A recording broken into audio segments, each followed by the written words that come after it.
Le mont Everest, vous le savez déjà, c'est la plus haute montagne du monde, et vous savez probablement aussi que c'est l'une des plus mortelles.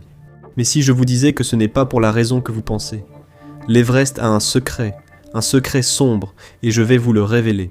La chose la plus mortelle sur l'Everest, ce n'est pas le froid ou les tempêtes. Nous sommes en 1924, bien avant le Gore-Tex, avant les bottes isolantes, avant que quiconque ait la preuve qu'un être humain pouvait survivre sur le toit du monde. Deux hommes se sont lancés dans un voyage sans retour possible. Ils s'appelaient George Mallory et Andrew Sandy Irving. L'un, un alpiniste chevronné, l'autre, un jeune ingénieur brillant. Les deux hommes étaient encordés comme deux moitiés du même rêve impossible. Ils ont été vus pour la dernière fois le 8 juin.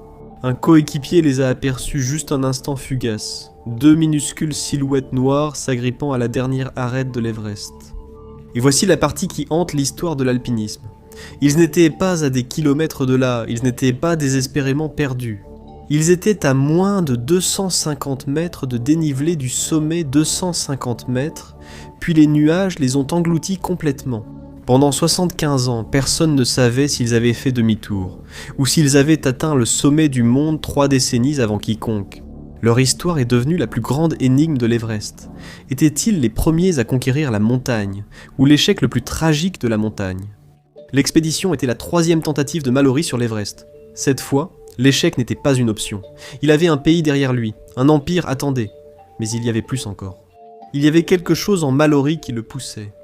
La même chose qui pousserait des milliers d'autres à risquer leur vie dans les décennies à venir. Quelque chose de sombre, quelque chose de difficile à exprimer, une folie, une fièvre. Mallory savait très bien, lorsqu'il est parti avec son équipe en 1924, qu'il pourrait ne pas rentrer chez lui auprès de sa femme et de ses 3 jeunes enfants. D'après la reconnaissance de 1921, il comprenait que l'Everest ne pouvait être gravi qu'en plusieurs étapes, des camps seraient établis. Alors que les hommes s'habituaient à l'air raréfié, ils cartographièrent les environs, étudièrent les conditions météorologiques mortelles et revinrent avec une réponse attendue. Atteindre le sommet de l'Everest était possible. Ce qui les séparait, c'était l'oxygène. Les cylindres en fonte pesaient entre 13 et 16 kg par ensemble et cela vous ralentit. Et le cerveau, privé d'oxygène, peut faire des choses terribles. Cela commence par des maux de tête et des nausées. Plus vous montez, plus les cellules commencent à mourir, le cerveau enfle, les poumons se remplissent de liquide. Quand c'est grave, vous pouvez commencer à voir des choses, entendre des choses, et votre jugement disparaît. En 1922, leur première tentative d'atteindre le sommet s'est terminée en tragédie. Après la longue approche à travers le Tibet, ils ont gravi la face nord, taillant des marches au-dessus des camps 5 et 6, dans ce qui serait plus tard appelé la zone de la mort, où le corps est déjà en train de mourir, et où n'importe quoi peut vous tuer. 2 fois, ils ont tenté d'atteindre le sommet, et 2 fois, ils ont dû rebrousser chemin. Pourtant, à près de 600 mètres plus haut, et protégés par des marches abruptes et brisées de glace et de roches, le sommet restait hors de portée. Lors de leur 3e tentative pour atteindre le sommet, Mallory et son groupe d'alpinistes ont été frappés par une avalanche. Un craquement sec, comme une explosion, la neige a dévalé la pente. Les hommes furent projetés au sol, les cordes se tendirent brutalement sur leur corps. Tout fut terminé en quelques secondes. 7 porteurs ne rentreraient pas chez eux auprès de leur famille. Ce fut une catastrophe, qui pesa lourdement sur l'esprit de Mallory lorsqu'il fut l'un des 13 alpinistes britanniques à quitter la sécurité de l'Angleterre en 1924 pour tenter à nouveau l'ascension. Environ 60 porteurs tibétains furent engagés. Une poignée d'entre eux allaient grimper au-dessus de 8000 mètres des hommes qui avaient peu d'expérience en alpinisme et manquaient même de vêtements de protection de base. Le temps pressait. L'Empire voulait que ces hommes réussissent. Il avait besoin qu'ils réussissent. Mais sur l'Everest, tout peut arriver. Et c'est souvent le cas. Les alpinistes ont visité le monastère de Rongbuk, où ils ont demandé la bénédiction du lama. Il la leur a donnée. Mais il a également lancé un avertissement sévère. Cette expédition ne se terminerait pas sans mort. Le partenaire d'escalade de Mallory, Andrew Sandy Irving, n'avait que 22 ans. Il avait presque aucune expérience de l'escalade sur glace. Ce qu'il connaissait, c'était la mécanique. Irving, ingénieur talentueux, était recruté pour sa forme physique et pour entretenir et modifier les appareils à oxygène, désormais plus légers et fiables. Ils furent rejoints par Edward Norton et T.H. Somervell, Noel Odell et le capitaine Jeffrey Bruce, tous vétérans de la Première Guerre mondiale, tous des alpinistes exceptionnels. Si l'Everest devait être vaincu, personne au monde n'avait plus de chance que ces hommes. L'expédition progressa sans encombre jusqu'au camp de base. Tout s'est déroulé presque exactement comme prévu. Pour une fois, la montagne semblait coopérative, mais sur l'Everest, la chance peut tourner en un clin d'œil. Au fil de l'installation des camps, la montagne éclaircissait les rangs. Le capitaine Bruce est tombé gravement malade, affrontant des tempêtes de neige, la maladie et des engelures dans des températures parmi les plus froides connues. Le premier à mourir fut un porteur d'une pneumonie, puis un autre, d'une hémorragie cérébrale. D'autres étaient malades et souffraient d'engelures. Certains des porteurs ont refusé de continuer. À la 3e semaine sur la montagne, l'Everest n'était plus un défi, mais ressemblait à un compte à rebours, et la situation n'allait faire qu'empirer. Chaque retraite leur coûtait quelque chose qu'ils ne pouvaient pas remplacer. L'oxygène, le temps, les provisions. La montagne ne bloquait pas seulement leur progression, elle épuisait aussi l'énergie des membres de l'expédition. En juin, ils ont dû prendre une décision. Il n'y aurait pas de fenêtre parfaite, pas de seconde chance ni d'occasion manquée. Ils devaient soit grimper maintenant dans des conditions que personne ne jugeait sûres, soit l'expédition était terminée. C'est à ce moment-là que Mallory a pris la décision. Il partirait avec Irving. Il a dit à Norton que lui et Irving feraient la tentative finale. Ils utiliseraient de l'oxygène, mais avec parcimonie. Juste assez pour les aider, pas assez pour trop les alourdir. Mallory méritait vraiment une chance d'atteindre le sommet. Il était le seul à avoir pris part aux 3 expéditions britanniques. Il méritait une place dans les livres d'histoire. Et il l'obtiendrait, mais pas pour les raisons qu'il pensait. Avant de quitter le camp Sisodel prit une photo. Ce fut la dernière de Mallory et Irving vivants. Ils se tenaient devant leur fragile tente en toile, bonnet de laine tiré bas, les yeux couverts de lunettes. Ils se sont tournés vers la montagne et ont disparu dans le vent. Tous deux utilisaient de l'oxygène. Tous deux semblaient être en bonne condition, mais le timing n'était pas bon. Pour une raison inconnue, les hommes étaient partis tard ce matin-là, un mystère qui mettrait des années à être résolu. Le 9, ils n'étaient toujours pas revenus. Odell et plusieurs porteurs sont remontés péniblement jusqu'au camp 6, mais il n'y avait toujours aucune trace des hommes disparus. Des fusées éclairantes au magnésium illuminaient l'obscurité. Odell attendait. Quelle chance ces 2 hommes avaient-ils là-bas, seuls à découvert, alors qu'Odell pouvait à peine tenir quelques minutes, exposé aux éléments. Le 11 juin, Odell a disposé des couvertures dans la neige en forme de croix. Un dernier signal pour ceux d'en bas. Aucune trace ne peut être trouvée. Il a perdu espoir, attendant les ordres. Le camp 3 et en dessous ont été évacués, les camps supérieurs complètement abandonnés. Mallory et Irving étaient presque certainement morts, mais avaient-ils atteint le sommet? Étaient-ils morts? Pas en montant, mais en redescendant, si c'était le cas. Edmund Hillary et Sherpa Tenzing Norgay. Leur ascension du sommet de l'Everest, en 1953, n'était pas la première fois que des hommes avaient vaincu la montagne. Odell a dû raconter son histoire encore et encore. Il l'a vu, un point noir silhouetté sur une petite crête enneigée sous un ressaut rocheux. Un autre point est apparu, Mallory et Irving. En un éclair, les nuages les ont engloutis à nouveau. Ils étaient si proches, mais le temps jouait contre eux. Ils ont peut-être atteint le sommet. Mais malheureusement, leurs corps reposèrent sur la montagne. Les retrouver fournirait des indices sur leur réussite. Malgré les dangers, l'envie d'atteindre le sommet de l'Everest deviendrait une obsession pour les alpinistes du futur. Pour les professionnels, pour les amateurs, pour ceux qui pouvaient à peine expliquer pourquoi. Ils ressentaient le besoin de se tenir au sommet du monde. Qu'est-ce qui les poussait à le faire? Les Britanniques ont tenté à plusieurs reprises d'atteindre le sommet depuis le côté tibétain, après les expéditions de Mallory. Et à chaque fois, ils ont échoué lorsque l'Everest a été officiellement conquis. En 1953, Norgay et le néo-zélandais Hillary ont atteint le sommet par la voie du col sud, du côté népalais, lors d'une expédition dirigée par les Britanniques. Depuis l'ascension de Hillary et Norgay, près de 12 900 alpinistes ont atteint le sommet de l'Everest, plus de 9 100 par le sud et près de 3 700 par le nord. Mais ces chiffres comportent un avertissement. Au moins 334 n'en sont jamais revenus. La plupart sont morts lors de la descente, un nombre faible mais qui révèle une sombre réalité. Les gens continuent de gravir l'Everest, et des gens continuent d'y mourir. Leurs corps restent ensevelis sur la montagne, et si vous y mourrez, vous y resterez probablement. 200 à 300 corps sont encore sur la montagne, figés dans le temps, un avertissement préservé comme des monuments d'endurance, d'imprudence ou simplement de malchance. Il y a Green Boots, le corps d'un homme recroquevillé dans une grotte sur la face nord, à environ 330 mètres sous le sommet. Il est désormais un rappel sinistre que gravir la plus haute montagne du monde n'est pas un passe-temps, c'est une obsession. À cette altitude, il est presque impossible de récupérer le corps. Au mieux, on peut espérer rester caché, comme la belle au bois dormant. Frances Arsantiev, la première femme américaine de l'histoire à avoir atteint le sommet de l'Everest sans oxygène supplémentaire. Elle s'est effondrée lors de la descente, lorsque des alpinistes l'ont vue. Le lendemain, assise dans la neige, elle souffrait d'engelures graves. Des équipes sont passées en montant sans s'arrêter. Arsantiev elle-même aurait dû faire demi-tour, mais comme beaucoup de ceux qui allaient en mourir sur l'Everest, un désir irrésistible de réussir a obscurci son jugement. Le lendemain, elle était toujours là. Une équipe a abandonné sans hésiter sa propre tentative de sommet pour essayer de l'aider.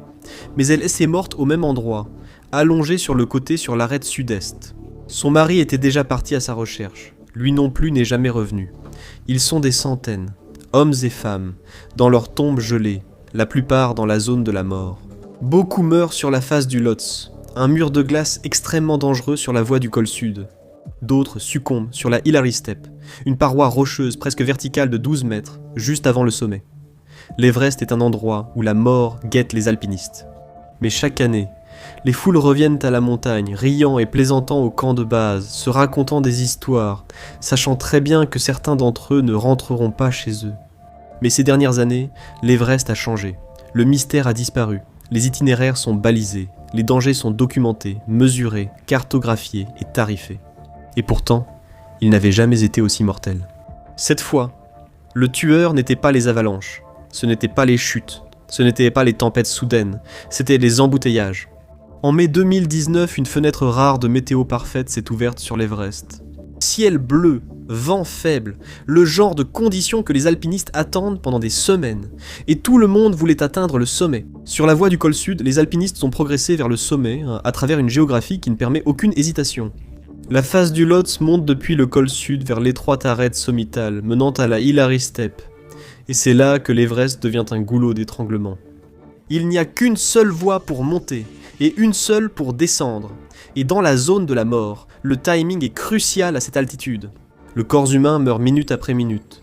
Le jugement s'altère. Les muscles s'affaiblissent. Chaque retard consomme de l'oxygène qui ne peut pas être remplacé.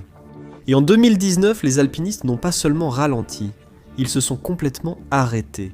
Les photographies de ce jour-là montrent une file de personnes s'étendant le long de l'arête sommitale, des dizaines d'alpinistes debout, épaule contre épaule, attendant leur tour pour gravir les derniers mètres. Certains ont attendu pendant des heures. Au-dessus d'eux, le sommet. En dessous, une chute qui plonge dans le vide. Ils sont restés là, brûlant de l'oxygène, gelés sur place, piégés par le rêve même pour lequel ils avaient tout payé. Car ce n'était plus seulement de l'ambition, c'était devenu du business. L'Everest était devenu une industrie. Les permis étaient coûteux, les ascensions guidées valèrent des dizaines de milliers de dollars. Les Sherpas étaient rémunérés selon le succès au sommet. Les compagnies d'expédition se disputaient les clients, les gouvernements dépendaient des revenus des permis. Faire demi-tour signifiait rembourser, faire demi-tour signifiait échouer. Alors les gens continuaient, même quand ils n'auraient pas dû. Cette saison-là seulement, 11 alpinistes sont morts, la plupart ne sont pas tombés, la plupart n'ont pas été ensevelis par la neige. Ils ont simplement manqué d'oxygène, ils se sont effondrés d'épuisement, ils se sont assis et ne se sont jamais relevés. Certains sont morts, à quelques mètres de la sécurité après avoir atteint le sommet, car la montagne se moque que vous l'ayez réussi. L'Everest tue la plupart des gens lors de la descente, et en 2019, les files d'attente ont transformé la descente en une sentence de mort. 100 ans après que Mallory ait disparu dans les nuages, la même force était toujours à l'œuvre. La pression pour continuer. L'Everest n'attire plus seulement l'obsession, il la récompense. Et maintenant, c'est là que nous arrivons à l'idée la plus sombre. Les gens poursuivent le sommet, quoi qu'il arrive, même si cela signifie passer devant des personnes en détresse et les laisser mourir. L'alpiniste britannique David Sharp était un montagnard expérimenté. Il ne payait pas des dizaines de milliers de dollars pour être pratiquement poussé jusqu'au sommet par une équipe de Sherpas. Les 6200 dollars qu'il a payés en 2006 étaient à peu près le prix le plus bas possible pour l'Everest. Il comptait atteindre le sommet seul. Ses orteils perdus lors d'ascensions passées ne l'arrêtaient pas, cela renforçait sa détermination. S'il n'y arrivait pas cette fois, il n'allait pas réessayer. Et il était un puriste. Cela signifiait pas d'oxygène supplémentaire. Ce fut sa perte ultime. Il a atteint le sommet. Mais comme tant d'autres avant lui, il n'avait plus assez de force pour redescendre. Il a été vu par des dizaines d'alpinistes, recroquevillé dans la grotte de Green Boot, bougeant à peine. Ce jour-là, des dizaines d'alpinistes sont passés devant lui. Certains lui ont posé des questions. Se reposait-il? Était-il mort? Mais ils ont continué à grimper, atteignant le sommet. Puis ils sont repassés devant lui des heures plus tard en redescendant. David est resté là toute la nuit, son corps en train de geler, son cerveau privé d'oxygène. Il était toujours là, encore en vie, lorsqu'un groupe d'alpinistes est passé devant lui lors de l'ascension tôt le lendemain matin, et il pouvait parler. « Je m'appelle David Sharp, je suis avec Asian Trekking, et je veux juste dormir. » Et donc, il s'est endormi et ne s'est jamais réveillé. Et si quelqu'un s'était réellement arrêté pour lui porter assistance la première fois qu'il a été vu, aurait-il survécu? Beaucoup de ceux qui ont été dépassés sur la montagne étaient déjà au-delà de tout secours, inconscients, extrêmement gelés, leur corps s'éteignant sur l'Everest. On ne peut pas porter les gens, même essayer de le faire met sa vie en danger. On peut offrir de l'oxygène, ajuster un masque, aider quelqu'un à s'asseoir ou à se lever. Mais au-dessus d'une certaine altitude, même ces gestes peuvent être fatals. Sauvez-moi. Les derniers mots de Shriya Shah Chlorfine, une femme canado-népalaise qui est morte sur l'Everest en 2012. Elle n'était pas coincée dans un embouteillage historique comme les alpinistes de 2019. Cela venait du fait qu'elle avait été poussée sur l'Everest par des attentes qu'elle ne pouvait pas satisfaire. Sa mort a révélé autre chose. Comment la pression d'atteindre le sommet touche des personnes qui n'étaient jamais vraiment prêtes à être là. Elle a atteint le sommet. Puis, lors de la descente, elle a commencé à faiblir en haut de la voie du col sud. Elle avait payé une fortune une fois tout compté. Apparemment près de 100 000 $, tout compris. Ce n'était pas une alpiniste expérimentée. Certains la traitaient de touriste et disaient qu'elle n'aurait jamais dû être là. Le chef de l'expédition qui l'accompagnait en montagne lui avait conseillé de ne pas viser le sommet ce jour-là. Il l'avait prévenue qu'elle n'était pas assez en forme, et après sa mort, un autre débat s'est répandu dans le monde de l'alpinisme. Avait-elle assez d'oxygène en bouteille pour redescendre? Ce qui la poussait vers le haut n'était pas seulement l'ambition, c'était la pression, les attentes. La même quête de statut a poussé Mallory et Irving dans la zone de la mort bien trop tard dans la journée. Quelque chose en eux les a poussés, ce besoin de dire « je l'ai fait, et je l'ai fait en premier ». S'ils étaient arrivés au sommet, la réponse se trouvait sûrement dans les corps. 1999, l'expédition de recherche Mallory et Irving poursuit son ascension de la montagne. Ils sont guidés par des données, par la découverte d'une bouteille d'oxygène des années 1920 d'un piolet, et par les témoignages de grimpeurs chinois. Qu'on avait aperçu l'anglais mort dans les années 60 et 70 marchant sur la glace. Ils l'ont trouvé à près de 8170 mètres d'altitude, son corps bien conservé par le froid, picoré par les oiseaux, et sa peau décolorée. Un véritable trésor d'indices pour résoudre l'énigme de savoir s'il avait un jour atteint le sommet de la montagne. Sa chemise portait le nom de G. Mallory. Ses lunettes de protection étaient rangées dans sa poche, un détail qui suggérait qu'il était tombé en redescendant dans la lumière déclinante ou dans l'obscurité. Cela signifiait qu'il redescendait peut-être après avoir atteint le sommet. Il a été retrouvé bien en dessous de la crête et de l'endroit où Odell les avait vus pour la dernière fois avancer avec assurance. Les preuves indiquaient une chute mortelle lors de la descente. Mallory avait emprunté un appareil photo Kodak Vest Pocket à Somerville. Irving l'avait explicitement mentionné dans des notes laissées au camp. Il n'a pas été retrouvé sur le corps de Mallory, dont il devait être avec Irving.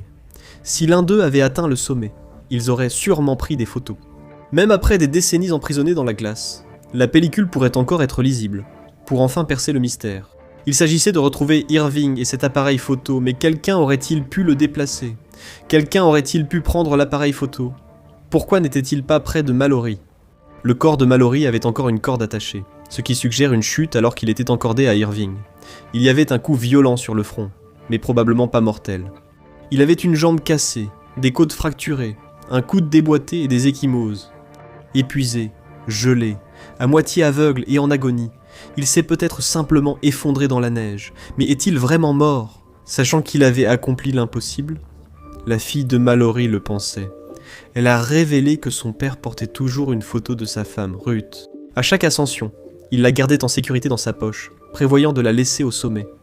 Quand son corps fut retrouvé, la photo avait disparu, mais ses vêtements et de nombreux objets étaient intacts. Même sans atteindre le sommet, il aurait gardé cette photo. Le chef adjoint d'une expédition chinoise, Su Jing, a été interrogé au sujet de Mallory et Irving de nombreuses années après avoir atteint le sommet. Il a admis qu'il descendait le premier ressaut lorsqu'il a vu un homme mort, allongé sur le dos. Ses pieds étaient orientés vers le haut, son corps coincé contre un rocher, enveloppé dans un sac de couchage qui devait être celui d'Irving. Cela signifie qu'il devrait encore être là-haut maintenant, presque parfaitement conservé. La théorie était que la corde encore attachée à Mallory avait pu se rompre sur un rocher. Mallory était gravement blessé, et Irving a décidé de bivouaquer pour la nuit, puis il est mort dans son sommeil. En 2024, ils l'ont bien retrouvé. Ils ont retrouvé son pied, enfermé dans une chaussure d'alpinisme et une chaussette. La chaussette portait son nom, écrit sur une étiquette cousue dessus. On aurait dit qu'il avait été transporté par un glacier, car il se trouvait à environ 2000 mètres de l'endroit où Mallory avait été découvert. Où était le reste de son corps? Et où était l'appareil photo? À ce jour, le mystère reste non résolu. Mais Irving est toujours là-bas, figé dans le temps, avec un vieil appareil photo glissé dans sa veste. L'appareil photo pourrait réécrire l'histoire, mais la véritable histoire n'a jamais changé. Ce n'est pas l'Everest qui tue, c'est le besoin de dire « je l'ai fait » qui tue. Merci de m'avoir rejoint aujourd'hui. J'espère que la vidéo vous a plu. Pour voir d'autres vidéos similaires, abonnez-vous et activez les notifications, cela compte vraiment. Merci encore, et je vous retrouve la prochaine fois sur Mapak.